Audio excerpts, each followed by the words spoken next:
ભાવનગર જિલ્લા જેલમાં બંધ પોક્સોના આરોપીને મહુવા ખાતે કોર્ટમાં મુદતમાં લઈ ગયા બાદ આરોપીને તેના ઘરે લઈ જવાની વીઆઈપી ટ્રીટમેન્ટ આપ્યાના મામલે નવજીવન ન્યૂઝના અહેવાલ બાદ તેના અત્યારે મોટા સમાચાર છે તે સામે આવી રહ્યા છે, જેની વિગતે વાત કરીશું અમારા અહેવાલમાં। વૈષ્ણવજન તો તેને કહીએ જે પીડ પરાઈ જાનાને રે। નમસ્કાર દર્શક મિત્રો, નવજીવન ન્યૂઝમાં આપનું સ્વાગત છે। હું છું આપનો યશપાલ સિંહ ચૌહાણ।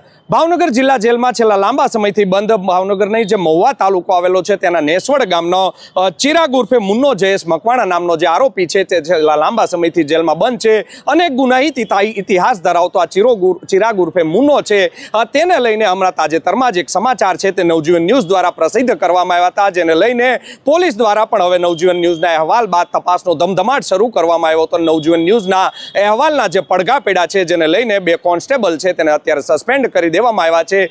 જેની વિગતે જો વાત કરવામાં આવે તો મહુવાના નેસવડ ગામનો જે વ્યક્તિ છે 2/10/2025ના રોજ મહુવા ટાઉન પોલીસ સ્ટેશનમાં પોક્સો વિથ રેપની એક ફરિયાદ છે તેની સામે નોંધાઈ હતી, જેને લઈને જે ચિરાગ ઉર્ફે મુન્ના નામનો જે આ વ્યક્તિ છે આરોપી છે જે લાંબા સમયથી ભાવનગર જિલ્લા જેલમાં બંધ છે તેને ભાવનગરથી મહુવા કોર્ટ ખાતે છે તે પોલીસ છે તે જાપ્તામાં લઈ ગઈ હતી।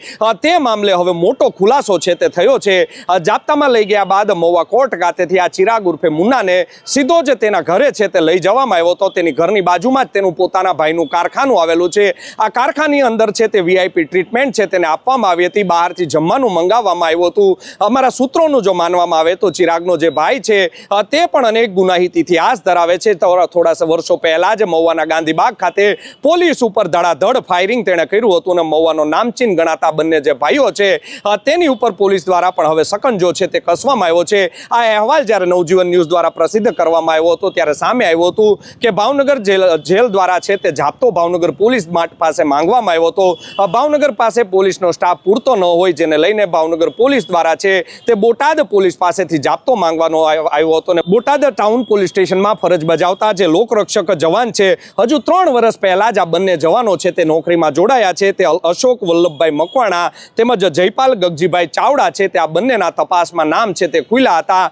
સીસીટીવી કેમેરા છે તે ડીવાયએસપી રીમાબા ઝાલા છે મહુવાના તેમના દ્વારા તાત્કાલિકપણે ચેક કરવામાં આવ્યા હતા અને બંને જે પોલીસ કોન્સ્ટેબલો છે એલઆરડી જવાન છે તેઓ જ આ આરોપીને પોતાનું જે કારખાનું આવેલું છે ત્યાં લઈને આવ્યા હતા અને ત્યાં જમવાની મિજબાની છે તે માણી હતી। કહી શકાય કે ભાવનગર જિલ્લા જેલમાં જે આ બંધ જવાન હતો તેને પ્રાઇવેટ વાહન મારફતે અશોક મકવાણાની જે ગાડી હતી, સફેદ કલરની જે 4 વ્હીલ કાર હતી તેની મારફતે તેને લઈ જવામાં આવ્યો હતો અને ત્યાંથી તેના ઘરે છે તે લઈ જવામાં આવ્યો હતો। આ મામલે છે તે ભાવનગરના નિતેશ પાંડેને આ મામલે જ્યારે ફરિયાદ મળી હતી ત્યારે કડક એસપી નિતેશ પાંડે દ્વારા તાત્કાલિક પગલાં ભરવામાં આવ્યા હતા અને મહુવાના જે ડીવાયએસપી છે રીમાબા ઝાલા તેમને આ કેસની તપાસ સોંપી હતી અને રીમાબા ઝાલાએ આ કેસને ગંભીરતાથી લીધો હતો। રીમાબા ઝાલાએ તાત્કાલિકપણે પોતાની ટીમ છે તે ત્યાં એના ઘરે મોકલી અપાઈ હતી નેસવડ ખાતે અને આરોપીના જે ઘરે સીસીટીવી લાગેલા છે તે સૌ પ્રથમ કબજે કર્યા હતા કે કોઈ ડિસ્ટ્રોય ન કરી નાખે તે પહેલાં તે સીસીટીવી કબજે કરવામાં આવ્યા હતા। સાથે જ તેના ઘરની આજુબાજુમાં 4 થી 5 કેમેરા લાગ્યા હતા તે પણ કબજે કરવામાં આવ્યા હતા અને જ્યારે પોલીસ દ્વારા એટલે કે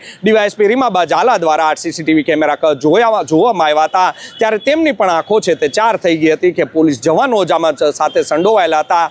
તેઓ છે તે પ્રાઇવેટ ડ્રેસમાં છે તેના ઘરે લઈને આવ્યા હતા અને તેની લઈને તેમણે સમગ્ર ઘટનાનો રિપોર્ટ તૈયાર કરી બોટાદ એસપીને સોંપી દેતા બોટાદના એસપી ધર્મેન્દ્ર શર્મા દ્વારા આ બંને જવાનોને હવે સસ્પેન્ડ કરી દેવામાં આવ્યા છે। બોટાદ એસપી દ્વારા હવે બંને જે પોલીસ જવાનો છે તેમની સામે ખાતાકીય તપાસ છે તે શરૂ કરવામાં આવી છે। આ બંને જે પોલીસ જવાનો છે તેમના દ્વારા શું કોઈ પૈસાનો વહીવટ કરીને તેના ઘરે લઈ જવામાં આવ્યા હતા કે કેમ તેની પણ અત્યારે તપાસ છે તે ચાલી રહી છે। સાથે જ આ જે આરોપી છે તે તારીખ 30ના રોજ પણ એક મુદ્દતમાં મહુવા ખાતે ગયો હતો, તેને ભાવનગર પોલીસનો જાપ્તો છે તે લઈને ગયો હતો માટે તેની પણ છે નિવેદન પોલીસના નોંધવામાં આવ્યા હતા। 4 જેટલા જે જવાનો હતા તેમજ એક મહિલા કોન્સ્ટેબલ હતી તેનું પણ નિવેદન છે રીમાબા ઝાલા દ્વારા નોંધવામાં આવ્યું હતું, પરંતુ તેમાં કોઈ ગેરરીતે છે તે સામે નહોતી આવીને 31 તારીખે આ જે ફોટો અને વિડીયો છે તે વાયરલ થયા હતા, સાથે જ ઓડિયો છે તે વાયરલ થયા થયા હતા કે પોક્સોના જે ફરિયાદી છે તેમણે ભાવનગર એસપી નિતેશ પાંડેને ફરિયાદ કરી હતી. મહુવાના જે પીઆઈ છે સોલંકી તેમને પણ ફરિયાદ કરી હતી. સોલંકી દ્વારા તો તાત્કાલિક પગલાં કોઈ નહોતા ભરવામાં આવ્યા હતા, પરંતુ ભાવનગરના સિનિયર અને કડક જે છાપ ધરાવે છે એસપી નિતેશ પાંડે દ્વારા તાત્કાલિક આ કેસની તપાસ છે તે સોંપી દેવામાં આવી હતી ને તેને તપાસના અંતે બંને પોલીસ કર્મચારીની ભૂલ છે તે સામે આવી હતી, બદમાશી છે તે સામે આવી હતી. પોલીસ કર્મચારીઓ ભૂલી ગયા હતા કે જે ઘરે હાલ વીઆઈપી ટ્રીટમેન્ટ આપવા માટે લઈ જાય છે ત્યાં ત્રીજી આંખ છે તે તેને જોઈ રહી છે, એટલે કે સીસીટીવી સર્વેલન્સમાં તેઓ હતા, પરંતુ તેઓ છે જાણે કોઈ ભાન ભૂલ્યા હોય તે રીતે તેમને એવું હતું કે અમે બદમાશી કરશું પરંતુ કોઈ જોશે નહીં. આ સમગ્ર અહેવાલ છે નવજીવન ન્યૂઝ દ્વારા છે તે પ્રસિદ્ધ કરવામાં આવ્યો હતો અને ત્યારબાદ છે ભાવનગર સહિતનું પોલીસ તંત્ર છે તે જાગ્યું હતું અને તેમણે છે તે પગલાં ભરવામાં આવ્યા છે. આમ કહી શકાય કે આ કેસમાં મોટા સમાચાર છે તે અત્યારે સામે આવી રહ્યા છે. આ મામલે અમે છે તે મહુવાના જે ડીવાયએસપી છે રીમાબા ઝાલા તેમની સાથે વાત કરી હતી, ત્યારે તેમનું કહેવું છે કે તપાસ અમારા દ્વારા તાત્કાલિક શરૂ કરી દેવામાં આવી હતી, કોઈ પણ જાતનો વિલંબ નહોતો કરવામાં આવ્યો, કારણ કે જો મોડું કરવામાં આવે તો સીસીટીવી ફૂટેજ છે તે ડિલીટ થઈ શકે, પુરાવા છે તે ન મળી શકે.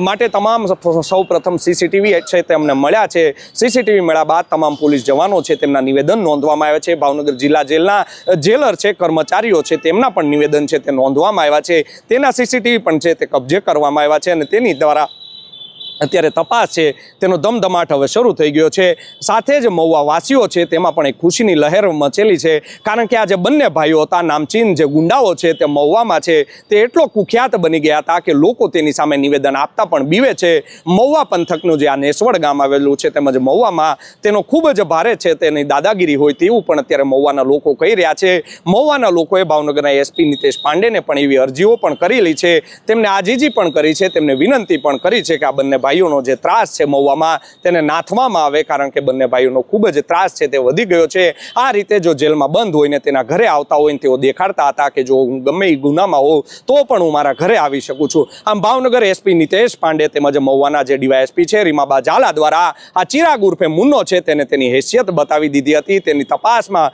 કોઈ પણ જાતની કચાશ છે રાખવામાં નથી આવીને હજુ પણ તેની સામે આગામી સમયમાં સાથે જ અનેક પ્રકારના મોટા પગલાઓ છે તેની સામે એક્શન છે તે લેવાઈ શકે છે તેવું પણ અમારા પોલીસના જે સૂત્રો છે તે કહી રહ્યા છે. જોવું રહ્યું આગામી સમયમાં કયા પ્રકારના હવે પગલાં છે તેની સામે હવે ભરાય છે. મહુવામાં તેનો જે ખોફ છે તેને ભાવનગર એસપી તેમજ મહુવાના જાંબાદ ડીવાયએસપી રીમાબા ઝાલા છે તે ક્યારે દૂર કરે છે તેની લોકોને છે તે રાહ રહેશે.